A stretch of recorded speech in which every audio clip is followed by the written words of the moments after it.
Mestna občina Celje s partnerji pripravila izobraževanje o pridobitvi energetskih izkaznic. Celje je dobilo že 5. monografijo. Rakuševemu mlinu so šteti dnevi. Rokometaši Celja Pivovarne Laško pripravljeni na tekmo leta. V soboto prihaja Montpellier. Dober večer, drage gledalke, cenjeni gledalci televizije Celje v informativni oddaji Dogodki dneva. Po uveljavitvi energetskega zakona v Sloveniji so za vse objekte obvezne energetske izkaznice. Mestna občina Celje je skupaj z Energetiko Celje in zavodom Energetska agencija za Savinjsko, Šaleško in Koroško pripravila predavanje o pridobivanju tega dokumenta. Za države Evropske unije so energetske izkaznice obvezne že od leta 2006, v naš pravni red pa smo jih uvedli leta 2012. Za koga so torej obvezne? Energetske izkaznice so obvezne za vse nove stavbe in pa za vse stanovanjske stavbe, ki so predmet prodaje oziroma najema. Prav tako so obvezne in jih je potrebno tudi namestiti na vidno mesto za vse javne stavbe, kot so šole, vrtci in pa občinske stavbe. In pa tudi pri oglaševanju. Se pravi, pri oglaševanju z novim letom je potrebno tudi predložiti energetsko izkaznico, sicer bodo gradbeni inšpektori začeli z sankcijami. Poznamo dve vrsti energetskih izkaznic, računsko in merjeno.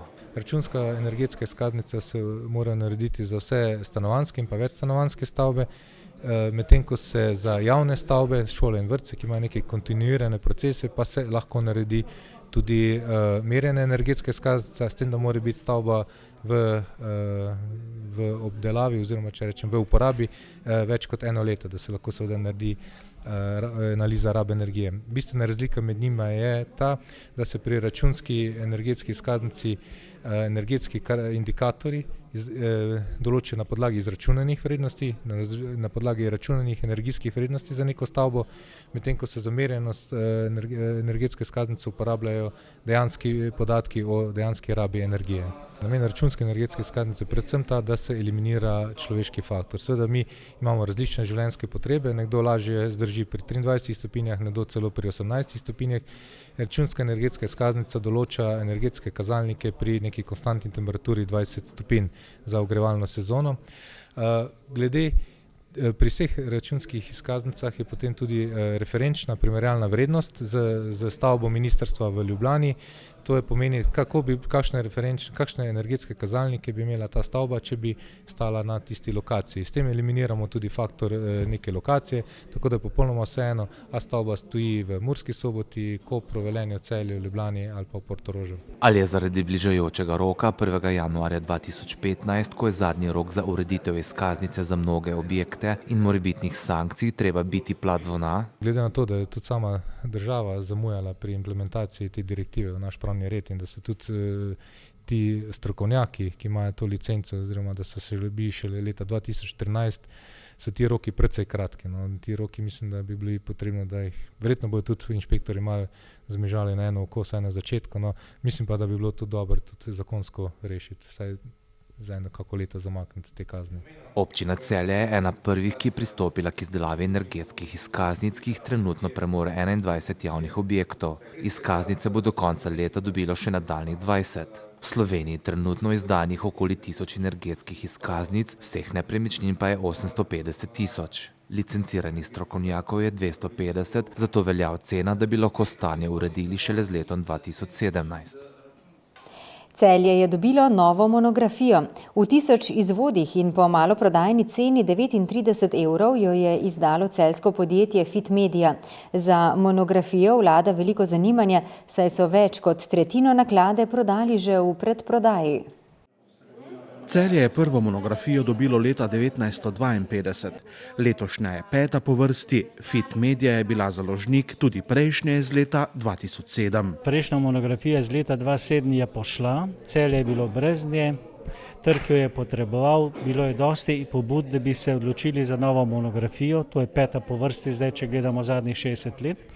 In smo se odločili še posebej, ker je tudi mestna občina pokazala interes in ko smo se obrnili na številna podjetja, posameznike, inštitucije, je bilo vidno, da bi lahko projekt izpeljali.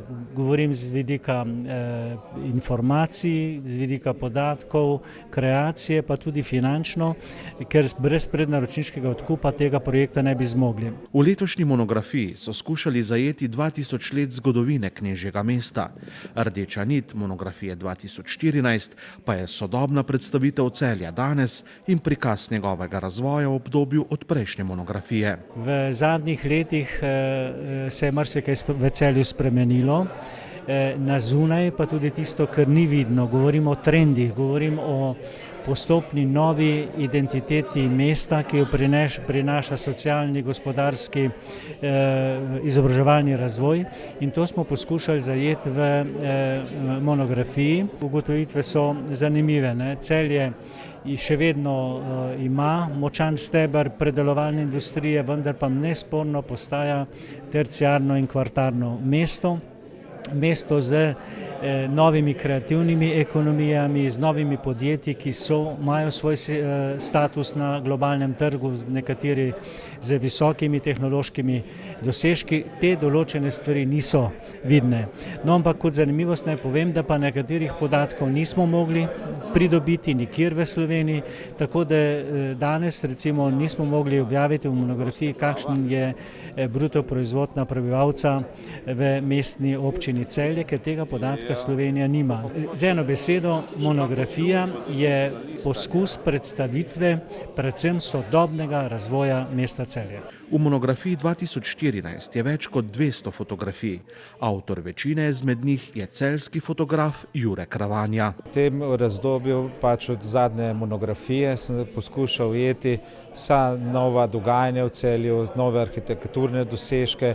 Hkrati pa sem poskušal ujeti vedute Celja v vseh letnih časih, tako da sem fotografiral približno 1 leto dni. Ujeti sem poskušal tudi v različnih svetlobnih pogojih, v različnih obdobjih dneva, tako da bi bila tudi fotografija čim bolj zanimiva in raznolika. Posebni poudarek sem poskušal ujeti v predstavitvi mesta Celja kot mesta mladih, hkrati da sem poskušal ujeti tudi to renoviranje starega mestnega jedra in pa tudi celotno življenje v mestu z prireditvami, športnimi, kulturnimi in pa vsemi ostalimi. Celjska monografija je na voljo v vseh celjskih knjigarnah. V podjetju Fit Media, ki je na slovenskem trgu prisotno že 24 let, pa pravijo, da bi bil idealen čas za izdajo nove, 6. monografije Celja čez 5 let. Celjsko podjetje Remont je danes opravljalo še zadnja pripravljalna dela za začetek rušitve Rakoševega mlina. Omenjeno podjetje je z mestno občino Celje podpisalo pogodbo za rušitev v vrednosti 117 000 evrov. Rakošev mlin je pogorel v ponedeljek 6. oktobra. Gradbeni inšpektor je lastniku objekta mestni občini Celje izdal odločbo, v kateri zahteva rušitev 111 let starega objekta.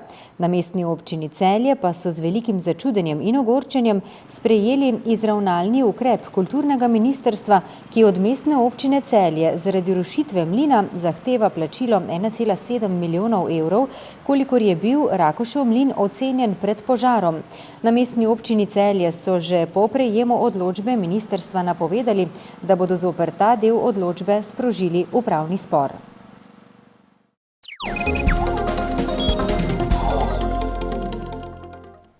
Rokometaši Celja Pivovarne Laško so v 13. krogu državnega prvenstva s 36-33 zmagali na gostovanju v Mariboru. Državni prvaki so zdaj z mislimi že pri sobotni tekmi leta, ko bodo v 8. krogu Lige prvakov v celjski dvorani Zlatorog gostili francoski Montpellier. Z morebitno zmago bi pivovarji naredili velik korak k uvrstitvi v drugi del najelitnejšega evropskega tekmovanja. Celjski rokometaši obračun s Francozi pričakujejo maksimalno motivirani, ko se zavedajo, da je na vsaki naslednji tekmi v igri napredovanje v drugi krog. V celjskem klubu tekmo ocenjujejo za tekmo leta. Tekma leta je lepo označena, strani kluba in pa predvsem za medije in gledalce. Drugače pa moram jaz povedati, za mene in mojo ekipo je vsaka tekma v Ligi prvakov tekma leta. in pa vsi derbiji, ki jih igramo v slovenskem prvenstvu, zato ker to Ligo prvakov smo se izjemno težko priborili in zato je po mojem mnenju za mene oziroma za mojo ekipo vsaka tekma leta.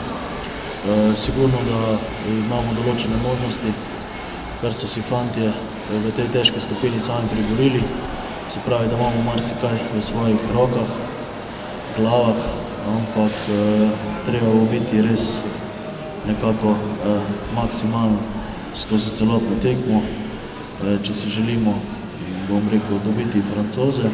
Pričakujemo lahko atraktivno tekmo z željo gostiteljev, da na kolena spravijo slovensko kolonijo v Montpellieru. Jaz vem, da takšne tekme, kot je v soboto, bojo fantje naredili vse, bojo zvlekli, bom rekel, dobili tisto energijo, ki je potrebna za takšno tekmo. Jaz upam, da bo to dovolj. Na drugi strani bi pa rad opozoril na nekaj, kako resna in profesionalna ekipa je ekipa Montpelliera, ki je v Celje prišla že danes, oziroma pride danes, to pove marsikaj. In bom rekel, v samem ustroju kluba in lahko pričakujemo res eno zelo težko tekmo, ampak tako sem že prej dejal, mi se bomo sigurno pripravili maksimalno, fanti verjamem, da bodo dali vse od sebe, publika svoj del in če bo vse skupaj dovolj za tisto, kar se vse skupaj želimo, bo en lep Miklavžev večer. Na prvem mestu bo zagotovo obramba, nasprotniku bo potrebno preprečiti, da bi dosegel veliko število golov. Sigurno, da bo Montpellier igral enako hiter rokomet, ampak jaz sem rekel, če bo kar bo pod 28 oziroma 27, verjamem, da mi toliko zadetkov smo sposobni zadeti v domači dvorani in to bi nekako bil recept oziroma želja, da naša obramba se, bom rekel, v tej sezoni enkrat sestavi v kompletu. Se pravi, tako igralci kot golmani in če se sestavi nek skupek, potem lahko pade tudi še kakšna močnejša ekipa kot Montpellier. Tokrat pa naj bi bile želje celjskih rokometašev le uslišane. Kakšne? Da bo hram slovenskega rokometa poln. Čeprav je bilo že to velikokrat rečeno tudi v prejšnjih tekmah, bi pa zdaj res naj bil Zlatorog nabito poln, kar srčno upam in upam, da ne bom razočaran v soboto, kar se tega tiče. Po vseh podatkih, ki jih imam iz klubske pisarne, bi temu naj bilo tako in to bo sigurno nek dodaten impuls mojim igralcem. Jaz sem zelo vesel, se pravi, da je naša ekipa z to igro, ki jo prikazuje, privabila, bom rekel, zopet množice v Zlatorog in to je tisto, zaradi česar delamo in treniramo ta rokomet. Sobotni obračun celjskih in francoskih rokometašev se bo v dvorani Zlatorog začel ob 20:30.